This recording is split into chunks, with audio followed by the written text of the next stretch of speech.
लखनऊ में अवैध तरीके से चल रहे पटाखा फैक्ट्री में जोरदार धमाके से इलाके में दहला दिया है। यह हादसा जब घर में ही बारूद और पटाखे बनाने का काम चल रहा था उस वक्त हुआ। धमाके से पूरा मकान मलबे में तब्दील हो गया है। हादसे में 2 लोगों की मौत हो गई है जबकि 2 लोग घायल हो गए हैं। वहीं हादसे के बाद अधिकारी मौके पर पहुंचे और हालातों का जायजा लिया है।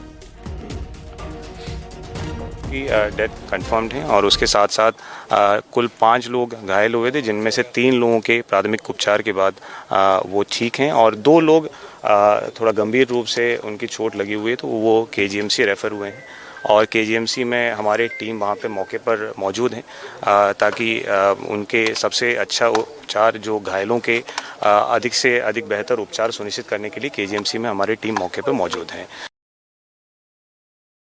ये मैं यहाँ से 200 मीटर पे मेरा घर है, 200-300 मीटर होगा। तो मैं कंप्यूटर पे फीडिंग कर रहा था, ये कार्य योजना बना रहा था। तब तक जो ना आवाज़ आई 2 बार दाएं, तो हमने बाहर निकल के पूछा मोहल्ले वालों से। सलीम है एक हमारे पड़ोसी, हमने देखो बेटा कहाँ से आवाज़ आई, तो बताइए यहाँ से धुआं भी उठ रहा है।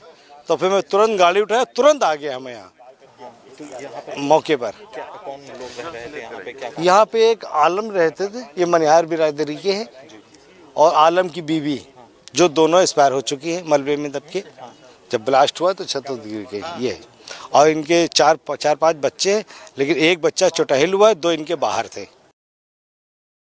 तो ये चश्मदीदों की बयान आप सुन रहे थे, वो बता रहे हैं किस तरह से नुकसान हुआ है, किस तरह से उन्होंने आप बीती देखी है। ज्यादा जानकारी के साथ ऋषभ मणि त्रिपाठी मेरे सहयोगी फ्रेम में नजर आ रहे हैं। ऋषभ मणि, जरा ये बताइए किस तरह से कितना नुकसान हुआ है, किस तरह से ये संचालित किया जा रहा था पटाखे बनाने का काम। ऋषभ मणि।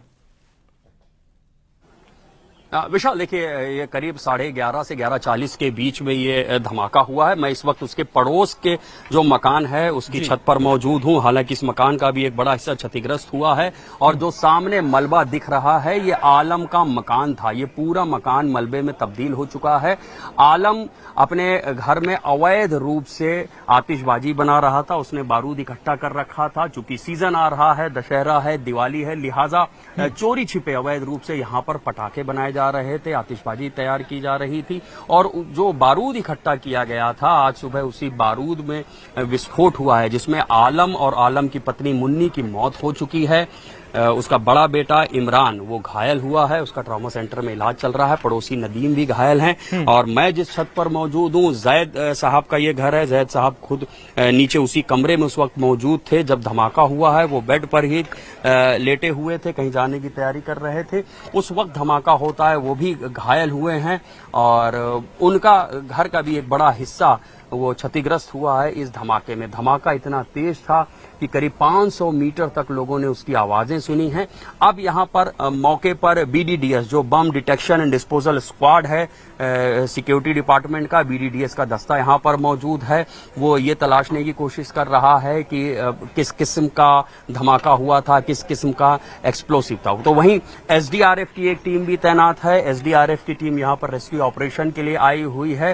हालांकि जब टीम पहुंची है तो उससे पहले ही जो इमरान आलम का बड़ा लड़का है उसको यहाँ पर पुलिस और स्थानीय लोगों ने ही निकाल लिया था।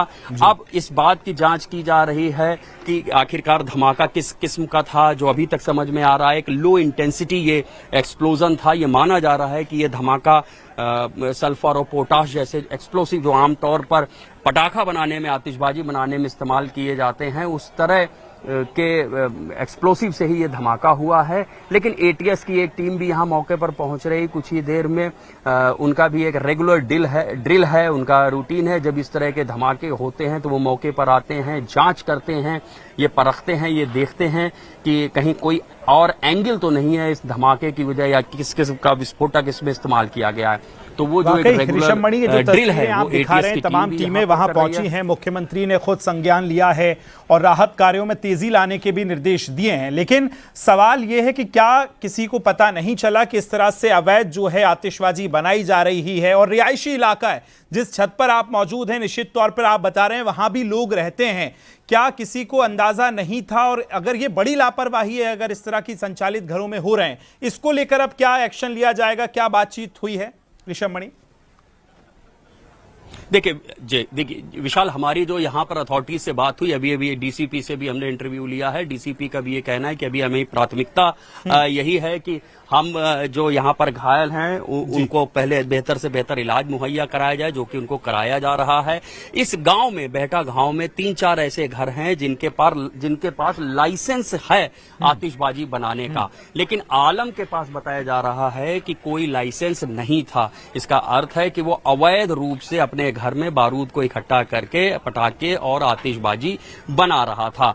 त्योहार के समय पर ये अक्सर किया जाता है। तमाम घटनाएं होती हैं, घटनाओं के बाद पुलिस प्रशासन जागता है, तमाम जांच के आदेश दिए जाते हैं, लेकिन नतीजा सिफर रहता है।